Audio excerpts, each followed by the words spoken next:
Did you just say you have plans and now you're tired of them? I did.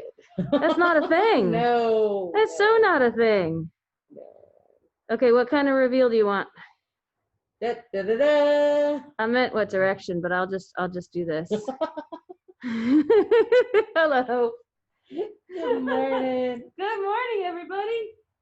Or afternoon. Good morning and good evening and good night. Isn't that what they said on the Truman Show? Yeah. Last cough into the mask. Hello. Ah. This is why I don't bother to untie mine. Well, Because it's a hot mess. it's just easier. Good morning. We're gonna say good morning. Scratchy, scratchy, itchy. Because it's our morning when we film this.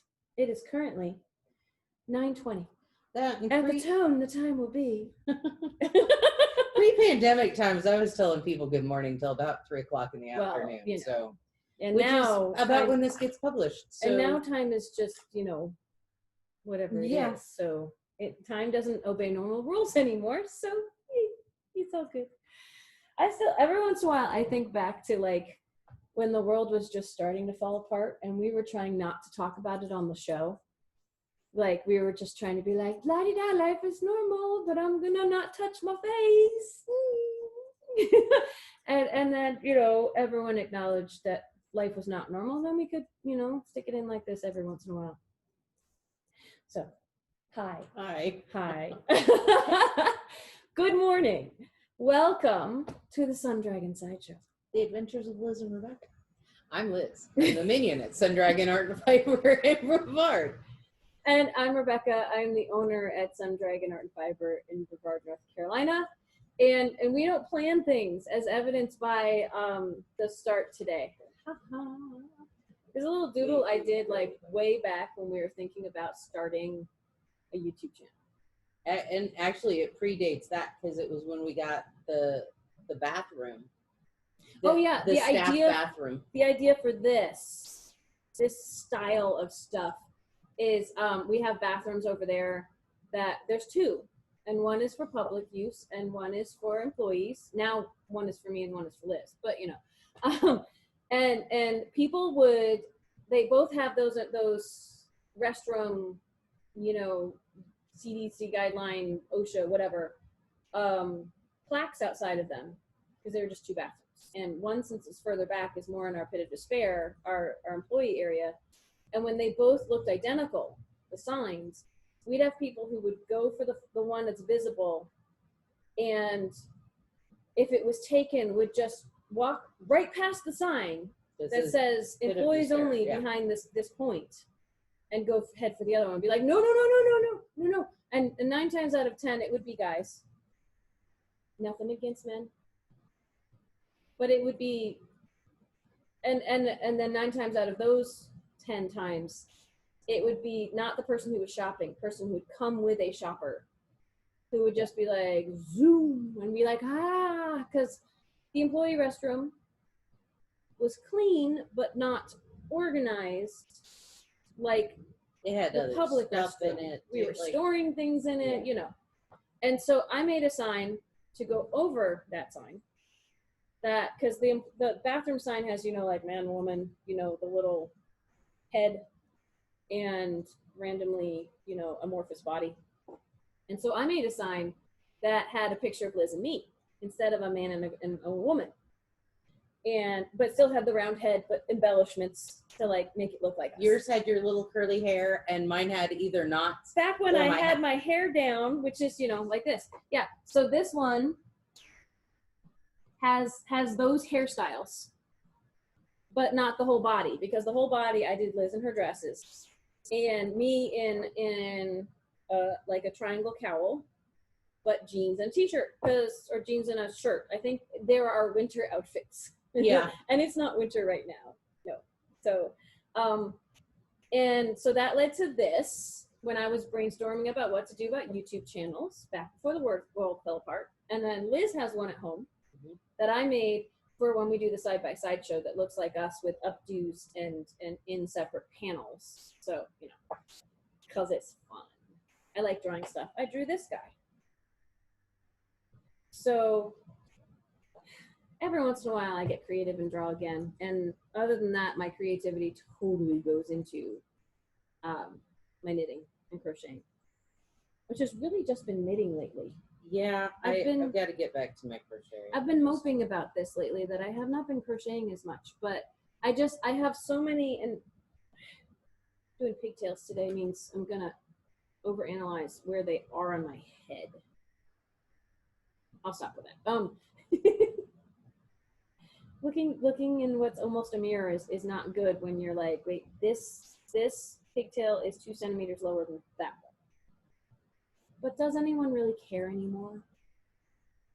I think there are bigger issues. So, no, I have a crochet project at home, a crochet shawl. I'm only halfway through. But there's so many projects that just happen to be knit that have caught my attention lately.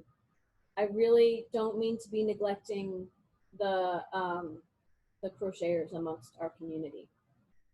And part of mine is the crochet. I have a Fall River, which is not difficult for me to work on, like, while we're talking, but pretty much the only time I'm doing handwork anymore is when we're filming or when we're on Zoom at home, because there's other stuff. Sometimes I, have a couple hours to sit down and watch TV with Bernie or something, but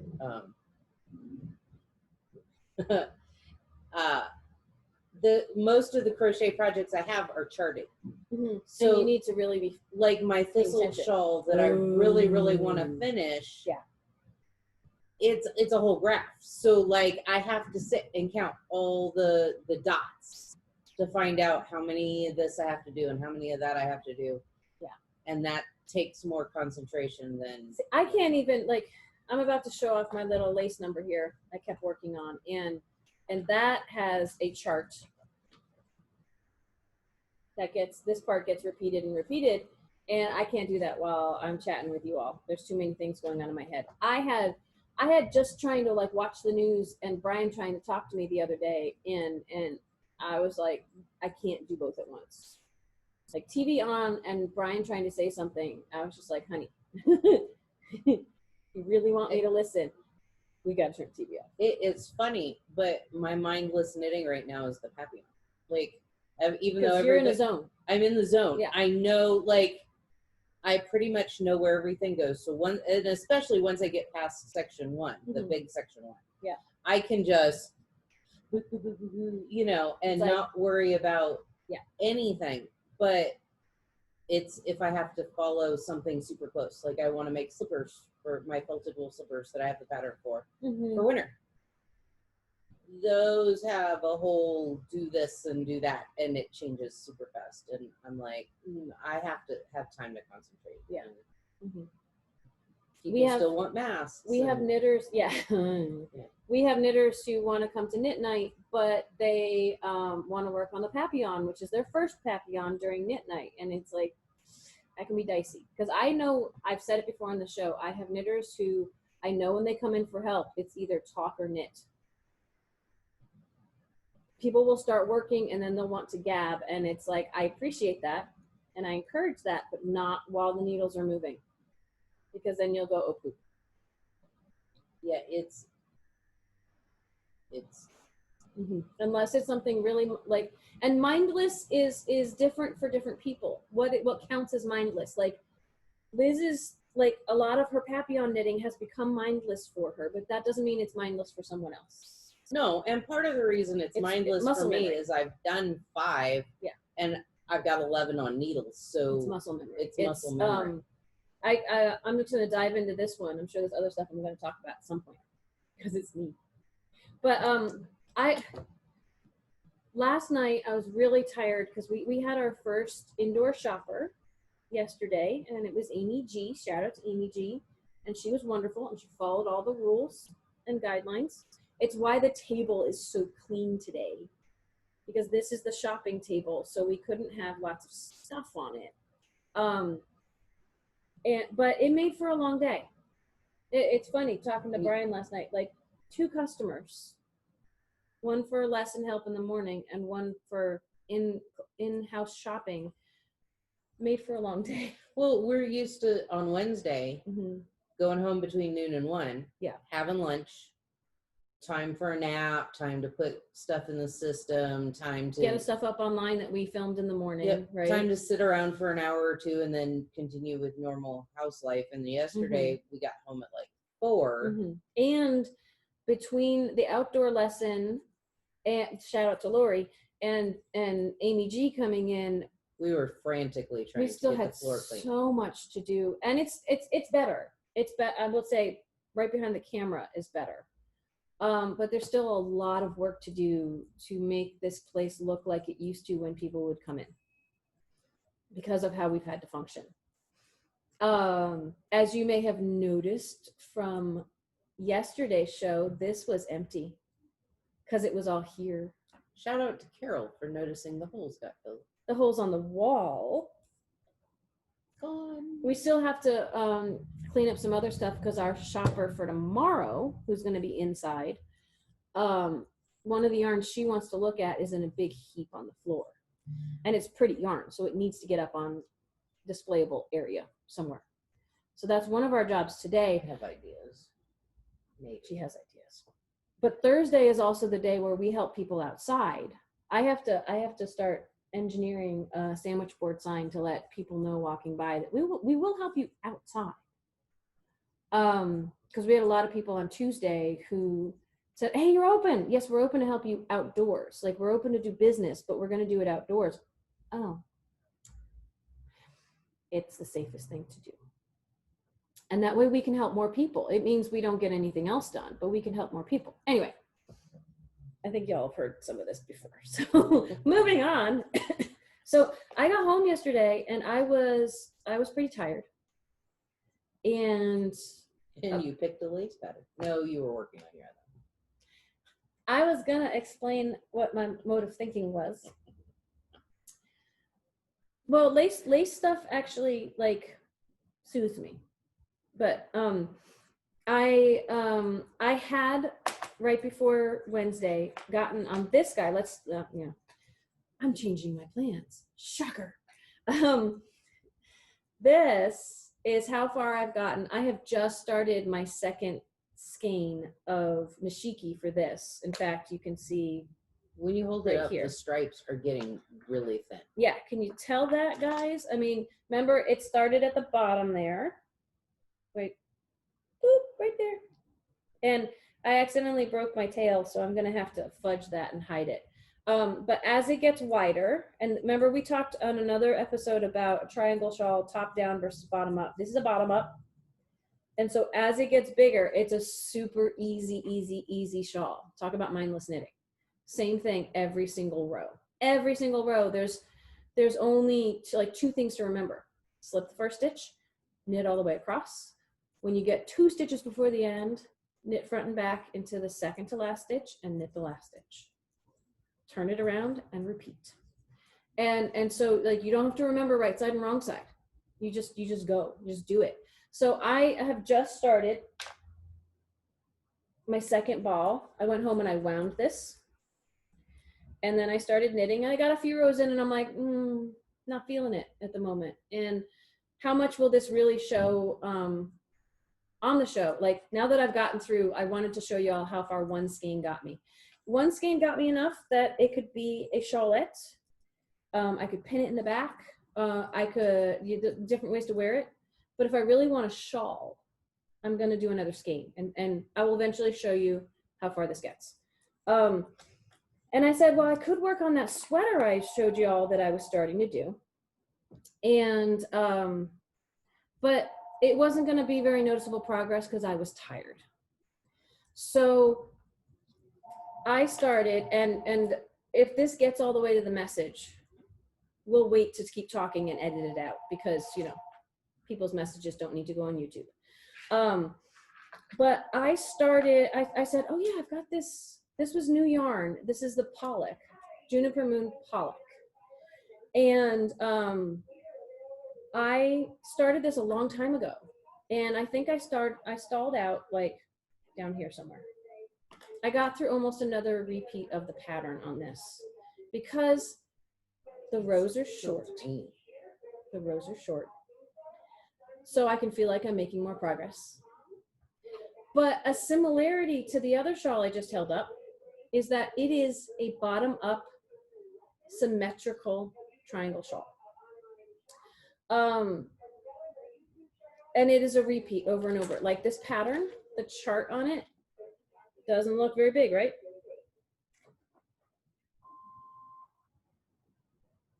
Good. Picking back up again. We will call that person back after 10 o'clock. We're pretty strict about answering the phone only during certain hours at this point, because we need to hang on to our sanity and our health, and that involves rest. So, and filming for you guys. So to go back to this, there's a repeat to the lace work. I'm trying to find a place where this kind of shows, because it doesn't really show. Well, it kind of shows. You can see the white through, right? When I picked this up, because I haven't worked on it in probably at least a month or so, time has no meaning anymore. I had to figure out where I was. And I could kind of figure out where I was by the lace hole placement. And then I was running into issues about making my new row work. And I realized there's a couple of reasons why.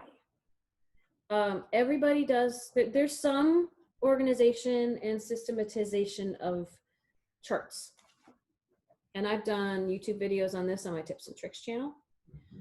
And, you know, we've both experienced this, that you really need to pay attention to directions on charts. The charts are a visual representation of what things will look like. I'll give you a quick glance, but this is a pay pattern, so I don't really want people going, ooh, snapshot, and I'm going to do it. There's really fine print on here. If you try to do it off of a snapshot off of YouTube, you're going to mess up. And I might even be about to tell you the reasons you'll mess up, and then you can do it. But it's really fair to the people who put all their time and energy into patterns to pay them the few dollars they're charging for it, because it's a lot of work. Instead of making stuff up on your own, it's a lot of work to make sure that it works right. But you have to pay attention to this fine print. So a chart will be the visual picture of what something will look like and the way the stitches will lean and things like that from the right side, which is this right side, with more V's showing than the wrong side that looks a little scrappier. And this chart is only of the right side rows. So that was the first thing that I had to relearn as I approached this again. Because I went, but my next row should be, I jumped up 2 rows thinking this was charting out both the right side and the wrong side. And then I went, nope, okay, gotta back that out. Everybody backs out their work, even really experienced knitters. And the instructions on this say that all wrong side rows are purled. And so it's not a Liz pattern. Or Liz would adapt it because she doesn't like purling. I have purled across a row, but generally I don't. Now, if Lizified this, which might mean knitting, look completely different. It wouldn't have as flat of an appearance on the front. It would still have nice lace open holes, yay, holes on purpose. But there's a part of this pattern, like in the middle of this, do you see how those big holes? The big holes, we've got little holes making the edge of the diamond, and then we've got big holes in the center, and the big holes are made by yarning over twice. But even though it says just purl the wrong side rows, you're fine. There's a little bitty note on the chart that where it does the double yarn over, which is it does 2 circles. It says 2 yarn forwards, which is an English way to say yarn over.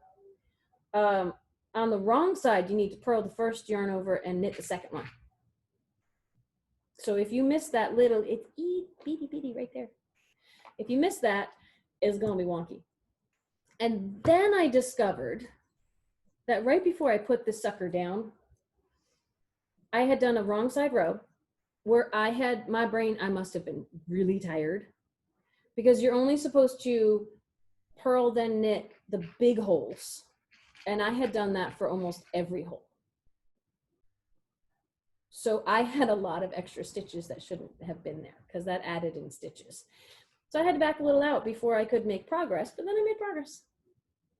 So that's my story about Funny last how night. reading directions Mm-hmm. and all the directions. And part of that is knowing how to read your stitches, to know why that, you know, to be able to say something's wrong here. So what is wrong here? To diagnose that. And that's what I like trying to do for people. Why is that? So one of the ways that I can stay on track in this pattern, to show you all, is when you're doing decreases to make up for the yarn overs, I have these ridges. I have ridges running next to the holes. And when you knit when you follow the pattern correctly and you knit two togethers, well, I call it stacking. They'll always be, they'll create a ridge because your knit two together will be right on top of the other one, and it'll look like it's making a line. And the same thing with either a slip knit is the one that makes it lean the other direction, or like a slip one, knit one, pass it over, will create a ridge in the other direction. And my first clue that this was messed up was that it was my ridge. I wasn't making a ridge. It was like ridge, ridge, ridge, ridge. Boop. And that shouldn't happen. This should happen. So I went, something is wrong. Because I went, well, maybe this part of the pattern is different. But it was a repeat of something I'd already done before. And I went back and looked at what I'd done lower down, and it just went, and I'm like, so even though I was tired, I had to do some detective work, and I figured it out. And now I'm like, ooh, lace, yay. And the rows are short. As it gets longer, I'm sure I will go, yeah, time to try something else out. No. And then come back to knitter it. Ever. And then come back to it. Yeah. That's why, okay, so we have some knitters at Knit Night who like to just do one project at a time. And that's awesome. And then we have people who say, I need to have at least two going, so when I get tired of one, I can pick up another. Now, I think it's the same as multitasking versus doing one thing at a time. Who's to say what's going to get done faster? Or is it, you know, someone like, shout out to Shia, who's going to be doing like project, versus someone who's got like, she'll have 4 projects done. And someone who's got 4 projects going at the same time, will they maybe both get done with those all 4 projects at the same time? Maybe. But I think it also depends on personality. Yeah. You know, like someone who's really good at getting one project done at a time. And Shia, I think, is a really fast knitter. Because I'm like, whoa, you're already done. That's amazing. Versus someone who really likes to split their attention or be engaged with different things. They might both get done with, say, 4 projects down the road at the same time. Who knows? I tend to finish like maybe one a month, but I flip between projects for most of that month, and then one project is so close to completion that I'm like, I just gotta get it done. Yeah, it's like blocking my Papillon that we showed off earlier in the week. That sat unblocked for months. And you know, shout out to Carol. She was like, well, you've blocked all these other things. You're going to block your Papillon? And I was like, I know, yeah, fine. Or I had to kind of say, you know what? I need to get this done. I had to set some objectives for myself. So, and everybody's different. So my big thing is I'm not judgmental of anybody's processes or if they do or don't get stuff done. It's one of the reasons why I stopped doing lessons that were on a schedule, like multiple sessions on a schedule, because everybody does things at their own pace. When we had classes inside, I was a really big fan of, we all start together. We have our initial session together, and then you come back for help. That is included in the lesson fee, but you come back for help when you need it. Because everybody needed it at different times. Yeah, it wasn't like, I'm a former teacher, and I don't like giving out homework anymore. So it was the idea of, well, you need to be so many inches into this project in 2 weeks. I don't like putting pressure on people. Knitting is supposed to be enjoying and relaxing and therapeutic. Don't think it's very therapeutic if you have deadlines that you do not agree to, or you don't necessarily, if you put self-imposed deadlines on, fine. That's different. That might be something that's enjoying for you, full of enjoyment for you, you know. Anyway, Yeah, I figure since I hadn't made all that much progress on too many things, I would wax a little philosophical today. So, and I didn't tell Liz that though. So I brought in a completely different project. I was gonna say, Liz, what you working on? So, oh gosh, I started this one before all of my papillons. So it was sometime last. It's been in timeout for a while. Yeah, I've worked on it every now and then. Those colors I pull it out. So I have this obsession with this color, only this color of the Bien Amie. It's my snooty French yarn. And I did my Quicksilver, the Melanie Berg Quicksilver out of this and a teal, which was awesome. I loved it. And I did it in worsted weight and I ran out of yarn at the bind off edge, and it is the biggest biggest Quicksilver. It's in my projects on Ravelry, because everybody did DK. Well, some people did a DK weight and took off a section or two because it gets huge. And you said challenge accepted. I said hold my beer, and I'm doing it in worsted weight. And the picture of it is laying down my hallway with a 24-inch grid square quilting square next to reference. it. For reference. It's ginormous. But I love the colors. Like, full disclaimer, we do not carry Bien Amie in the shop. It is wonderful yarn, and I'm okay if people get yarn from other places. It's fun if you can complement it with yarn from the shop, because then everybody wins. Which I did. Like, because yeah, all of my contrasty colors for the Quicksilver and for this I got here come from the shop.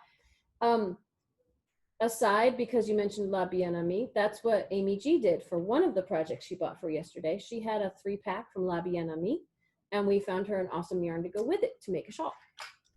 I don't know what it is about this color. It's speckled. It's pretty. It's like, it's got some pinky peachy, but it's not and like, it's got teals and purples and orange, and I don't know. It's not really my colors, but I'm obsessed with it. But what are you doing with this? So after doing the Quicksilver and realizing that asymmetrical triangle shawls are not really my thing. Like, they could be. I decided I needed a triangle, a proper triangle. She's very big on the triangle shawls, by the way. Yeah. Like, we've talked about that before. Triangle shawls. So this. And this is a top down. So again, I'm going to just, bottom up, horizontal lines, top down, V, yep. Nice little hatch mark V's, beautiful lines, beautiful colors. It's so hard to capture, like teals. Yeah. Just like my niece's sweater. Like, it looks really dark on the camera right now, but there's so much more life and tonality to it. Almost very a Puerto in color. Like, which instead one is of that? It's the Sweet Georgia. Yeah. I have so little Sweet Georgia left in the shop. Instead of being speckled or the heathered like the Puerto is, it's more like tonal. It's tonal and it's hand dyed, but it's not like the fiber space we have, because that is kind of light and dark, and it's a little more like, they've got a teal, but it's much more vibrant than this. This is vibrant, but it's a different way. It's hard to describe. This is more of a greeny teal, and the fiber space is almost a bluey teal. It's like a peacock. Yeah. Blue teal. Yeah. So with this one, like, I love my triangle shawls. And I don't really like purling back across rows, because that's just crazy talk. So I'll do seed stitch, I'll do moss stitch, and this one I just picked my... Which are variations of knits and purls, by the way, for people who don't know that. Sorry, go ahead. No, you're fine. I just picked one of my favorite triangle shawl patterns as a starting point.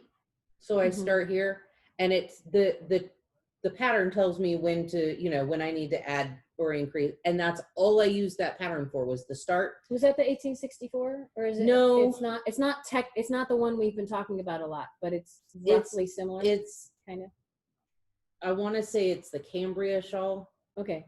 But I just used the very top, like the cast on, and then doing my increases, but you could pick any shawl pattern as long, you know, and I just started changing up eyelets, changing up color, changing up pattern. Like there's even ribbing in here somewhere. Right in here, it's more ribbing than so there are pearl stuff. stitches in here. There are, but it's every other stitch. And now I'm deciding I'm not following the plan that I'd started. I'm just kind of over this, and it is ginormous. Yes. Already. What we would affectionately call in the shop to some level Carolizing. Yeah. Shout out to Carol. It's just playing with it. Like, how far do I want to do this? Okay, I'm tired, you know. I'm bored. I'm changing it. Yeah. And there are lots of shawls that your audition shawl or their other. Yeah, audition shawl has like a planned changing. But this is a great example of you don't like, especially if you pick a basic pattern, you can have fun with it. Yeah. You can change. I was just asking what it might have been based on, like, or what the rough guidelines that you liked were, so we can give people out there a starting point if they need one. But know that if you're like, ooh, that's pretty, I want to make that. We can't give you the instructions for that because Liz is making it up as she goes. Other than the basic, it's like I was saying on one of my seaming videos on Monday, and I would apply it to this. It's based on an analogy used when I was learning about Islamic poetry. I won't go into that, but the analogy was it's like jazz, in that you've got a structure. Like jazz is not just like blah, blah, blah, blah, blah, blah, blah. But jazz has a structure to it, and then you improvise. So to be a really good jazz artist, you have to know the structure, and then you can improvise off of that. So like Liz has the structure of a triangle shawl to make the spine run straight, to make it take the shape that it does, but then you're having fun with it. Yeah, that's really cool. I think that's awesome. Like I'm only doing seed and moss and some eyelet that you know, yarn over, knit two together. It's the easiest lace ever. Speaking of easy path, and I knit back across it, so like it's all garter except for the seed stitch or the moss stitch. Like, and it's gonna get more garter as I go along because I'm huge on stitches. But it's so pretty, and it's soft and squishy, and winter is coming, and I need more winter clothes. So now something like Papillon is not something that you can really easily carolize or improvise with. You got the structure. That's more like classical music, where you need to follow. Everybody will. It's and the person who it's classical music, but it's also a song that's so common that if you go out of that song, people know instantly like, that you changed something. Yeah. And it's like, you know, Mozart, Beethoven, they write in the embellishments for you to do. Like there's fancy, crazy stuff going on in the Papillon, but it's been written in. Yeah. And it's like playing the piano is like, you could make your own version of it, but it really won't. It may not be as recognizable anymore. And the trills are written in, and the bubbles, the back and forths are written in, and you can create an amazing piece. You just follow directions. So that's okay. So, and you're going to find knitters and crocheters of all types there. People who are like, no, I want to do my own thing. Awesome. Certain avenues of patterns will be good for you, or making it up yourself will be amazing. And then there's people like, nope, I just want to follow a path. I want to be told what to do.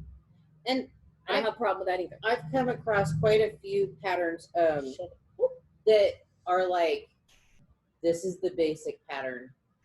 If you want to add in a row of violets, here's how you do that. And this is where we recommend them, but you can do what you want. Yeah. I want to say it's the 3 S's or something. There's a shawl it's super simple, and it'll say, hey, throw in an eyelet row or a lot of eyelet rows. It's kind of, you know.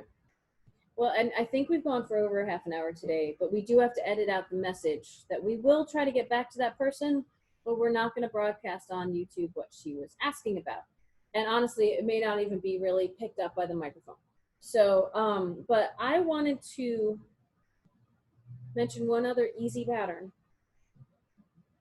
This, holding it up close, This is called the Mochi neck wrap or neck cozy. Mochi neck cozy. And this is a yarn we do not have in the shop anymore. So if you're like, oh, I love those colors, I'm sorry. This was Plymouth's Reserve Robust. But it's a super bulky yarn. And it is so easy because it is a long, flat piece that is knit to, purl to. The instructions tell you the most challenging part is making eye holes. You're knitting across the rows this way, long ways. So for some beginning knitters, it could be a challenge of working with circular needles for the first time, because I wouldn't recommend jamming this onto a straight needle. But circular needles can be used for flat knitting, like we're doing with all our shawls. You just knit across and you change hands. Circular needles are not only for circular knitting. So the biggest challenge is making these buttonholes. Do it like that. 3 buttonholes.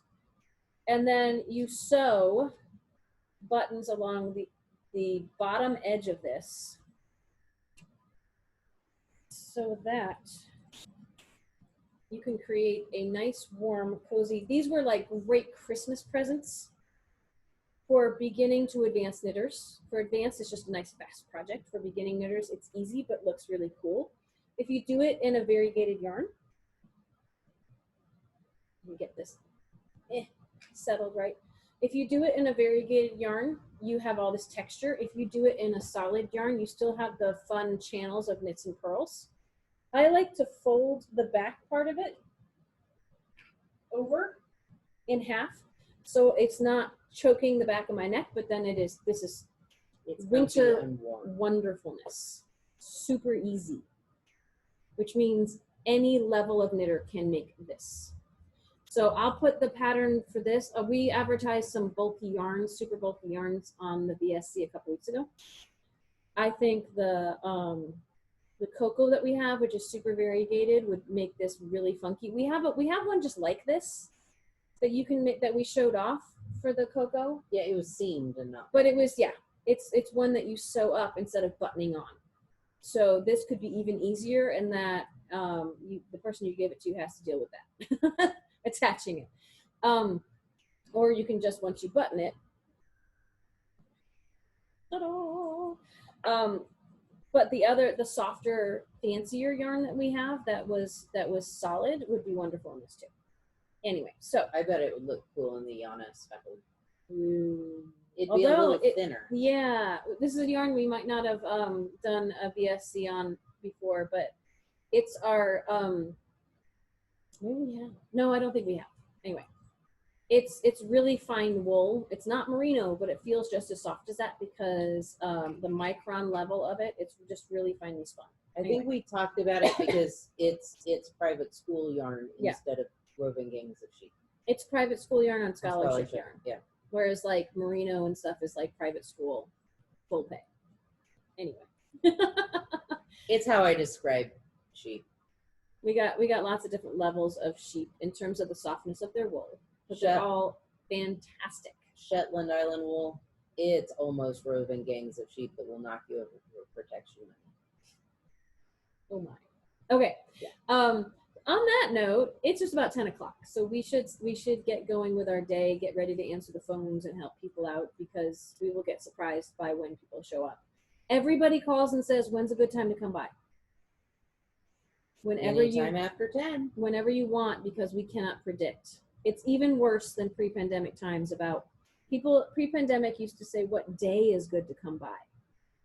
And anytime we thought we knew which day would be slow, it would change on us. And now it's hour to hour, because we're only open 2 days a week for actually physically helping the masses outside.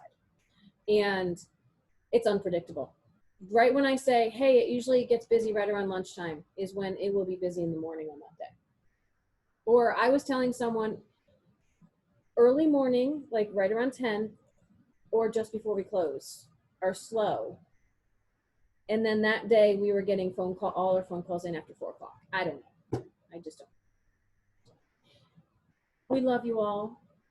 Whether or not we have ever met in person, now that you have watched the show, you are now part of our community. You are now one of us. So welcome. One of us. Subscribe if you want. That'd be wonderful. Like I said, we're inching towards 400, and I'm super excited about that. At least give us a thumbs up if you had a good time spending about half an hour, 40 minutes with us. And we'll see you next week. I hope to make progress on everything this weekend if I rotate my projects. So Tuesday could be really fun. We'll see. I don't know. I just I'm gonna have to math. Uh-oh. But I'm gonna like really go outside the box for the bottom. Maybe if she works on this weekend, we can show you things on Tuesday too. I'm gonna try and work on this week. Cliffhanger. Do, do, do. Okay, I gotta go turn the thing off. Bye. Subscribe, like, share. Yay. All that fun stuff. I'm running.